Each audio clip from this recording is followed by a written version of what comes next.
हमारा पहला क्वेश्चन है कि भोजन नली की दीवारों के संकुचन और प्रसरण को क्या कहा जाता है। मतलब कि जब भोजन होता है वो हमारे शरीर के अंदर जाता है तो जो भोजन जिस नली से गुजरता है उस नली की दीवारों के सिकुड़ने और जो फैलने की जो गति होती है उस गति को क्या कहा जाता है। तो फिर उस गति को कहते हैं हम क्रमाकुंचन गति कहते हैं। तो भोजन नली की दीवारों के संकुचन और प्रसरण को क्या कहा जाता है, तो उसे कहा जाता है क्रमाकुंचन गति। ठीक है।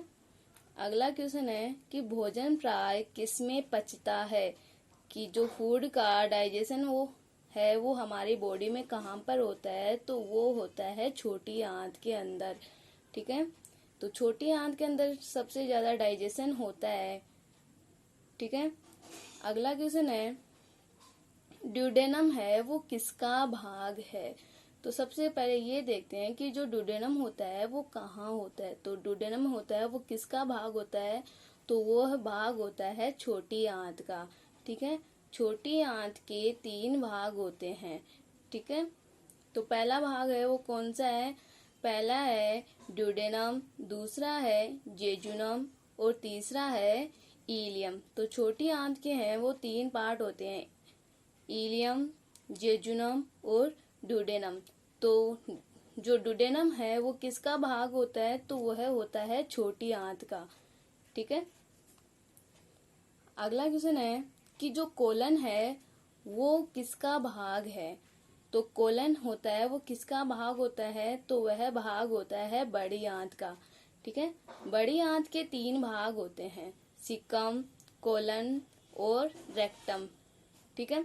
और जो सबसे ज्यादा अवशोषण होता है वो बड़ी आंत के अंदर ही होता है। कहने को तो यह बड़ी होती है लेकिन यह छोटी आंत से छोटी ही होती है। ठीक है। और सबसे जो आहार नाल का सबसे बड़ा पार्ट होता है वो कौन सा होता है, वो वह छोटी आंत होता है। ठीक है। अगला क्वेश्चन है कि शरीर के किस भाग में पित्त रस का उत्पादन होता है। मतलब कि जो बाइल जूस होता है वो कहाँ पर बनता है। तो हम देखते हैं कि किस पार्ट के अंदर बाइल जूस का प्रोडक्शन होता है, तो वह होता है यकृत के अंदर, यानी कि हमारे लीवर के अंदर बाइल जूस का निर्माण होता है। ठीक है। और अगला क्वेश्चन है कि जो लार यानी कि सलाइवा किसके पाचन में मदद करती है।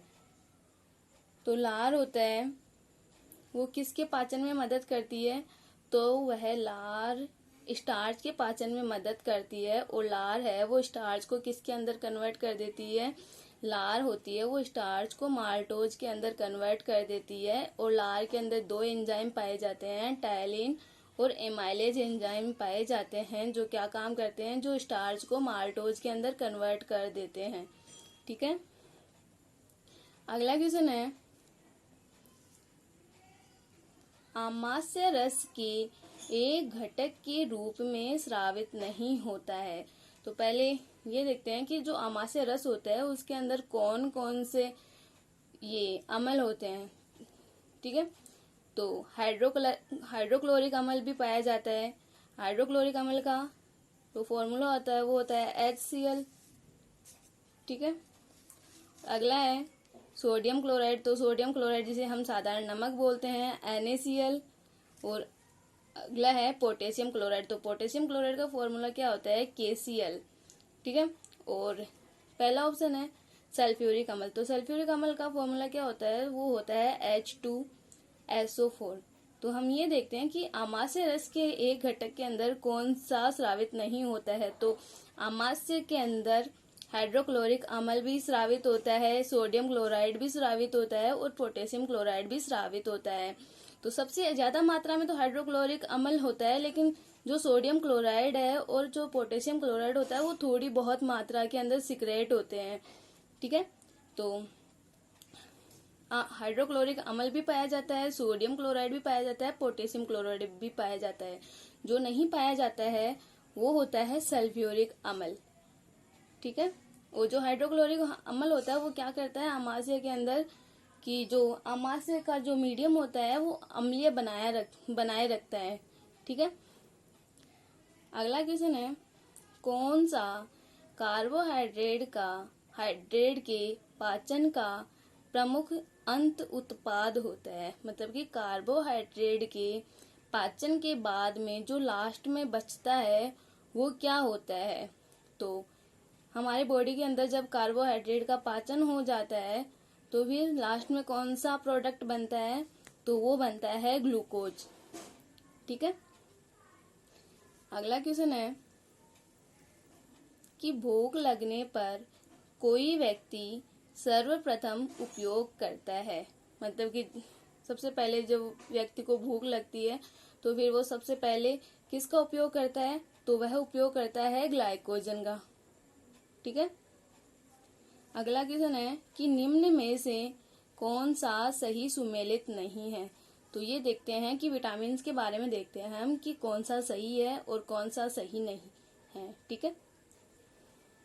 तो ये विटामिन दिए हुए हैं और ये इनके जो केमिकल नेम दिए हुए हैं, तो ये देखते हैं कि कौन सा सही है और कौन सा गलत है। तो विटामिन सी का जो केमिकल नेम होता है वो क्या होता है, वो होता है एस्कॉर्बिक एसिड। ये बिल्कुल सही है। और विटामिन B1 का जो केमिकल नेम होता है वो क्या होता है, वो होता है थायमीन। ये भी बिल्कुल सही है। और विटामिन डी का जो केमिकल नेम होता है वो क्या होता है, तो वो रेटिनॉल नहीं होता है। वो क्या होता है, वो होता है कैल्सीफिरोल होता है। ठीक है, कैल्सीफिरोल। और जो रेटिनॉल होता है वो किसका केमिकल नेम होता है, वो होता है विटामिन ए का। और विटामिन ए होता है वो सबसे ज्यादा किस में पाया जाता है, वो गाजर हुआ और जो गोल्डन राइस होता है उसके अंदर विटामिन ए होता है, वो बहुत ही ज्यादा क्वांटिटी में होता है। ठीक है। और विटामिन के का जो केमिकल नेम होता है वो होता है नेफ्थेक्विनोन। तो ये भी सही है। तो हमारे क्वेश्चन के हिसाब से हमारा आंसर क्या हो गया, तो वो हो गया विटामिन डी। ठीक है, क्योंकि विटामिन डी का जो केमिकल नेम होता है वो कैल्सीफिरोल होता है, लेकिन यहाँ पे रेटिनॉल दिया हुआ है तो ये तो गलत हो गया। ठीक है ना। और ये कौन से एग्जाम के अंदर आया हुआ है, ये एसएससी 2015 के अंदर आया हुआ है। ये सारे के सारे जितने भी क्वेश्चन हैं वो सारे के सारे एग्जाम में आए हुए हैं। ठीक है। अब फिर से एक बार रिवाइज कर लेते हैं कि जो भोजन नली की दीवारों के संकुचन और प्रसरण को कौन सी गति कहा जाता है, तो वो हो गया क्रमाकुंचन गति कहा जाता है। और भोजन जो फूड का डाइजेशन होता है वो कहाँ पे होता है, तो वो होता है छोटी आंत के अंदर। और ड्यूडेनम होता है वो किसका भाग होता है, वह छोटी आंत का भाग होता है। और कोलन होता है वो किसका भाग होता है, वो बड़ी आंत का भाग होता है। और अगला क्वेश्चन है, शरीर के किस भाग में पित्त रस का उत्पादन होता है, तो लीवर के अंदर पित्त रस का उत्पादन होता है। अगला क्वेश्चन है कि लार किसके पाचन में मदद करती है, तो लार होती है वो स्टार्च के पाचन में मदद करती है और स्टार्च को माल्टोज के अंदर कन्वर्ट कर देती है। ठीक है। अगला क्वेश्चन है कि अमाशय रस के एक घटक के रूप में स्रावित नहीं होता है, तो जो सल्फ्यूरिक अम्ल होता है वो अमाशय के अंदर नहीं पाया जाता है। ठीक है। अगला क्वेश्चन है कि कौन सा कार्बोहाइड्रेट के पाचन का प्रमुख अंत उत्पाद होता है, तो वो है ग्लूकोज होता है जो आखिर के अंदर बनता है। ठीक है। अगला क्वेश्चन है कि भूख लगने पर कोई व्यक्ति सर्वप्रथम उपयोग करता है, तो किसका उपयोग करता है, ग्लाइकोजन का उपयोग करता है। ठीक है। अगला क्वेश्चन और लास्ट क्वेश्चन है कि निम्न में से कौन सा सही सुमेलित नहीं है, तो विटामिन सी का तो नाम हो गया एस्कॉर्बिक एसिड, विटामिन B1 का नाम हो गया थायमीन और विटामिन डी का नाम कैल्सीफिरोल होता है, लेकिन यहाँ पे रेटिनॉल है तो ये गलत हो गया। और अगला है विटामिन के, तो विटामिन के का जो केमिकल नेम होता है वो हो गया नेफ्थेक्विनोन। ठीक है। तो ये हो गया हमारा आज का। और ये जितने भी क्वेश्चन है ये सारे के सारे किसी ना किसी एग्जाम में आए हुए हैं। जैसे कि पहला क्वेश्चन है वो एनटीपीसी 2017 में आया हुआ है। दूसरा क्वेश्चन है वो राजस्थान पुलिस 2011 में आया हुआ है। तीसरा क्वेश्चन है वो आरआरबी एनटीपीसी में आया हुआ है 2016 के अंदर। और क्वेश्चन नंबर 4 है वो एसएससी 2016 में आया हुआ है। और 5 नंबर का जो क्वेश्चन है वो एनटीपीसी 2016 के अंदर आया हुआ है। और 6 नंबर का क्वेश्चन एसएससी 2011 में आया हुआ है। और 7 नंबर का क्वेश्चन है वो एनटीपीसी 2017 के अंदर आया हुआ है। और क्वेश्चन नंबर 8 है वो एसएससी 2016 के अंदर आया हुआ है। और क्वेश्चन नंबर 9 है वो एसएससी 2016 के अंदर आया हुआ है। और क्वेश्चन नंबर 10 है वो एसएससी 2015 के अंदर आया हुआ है। ठीक है।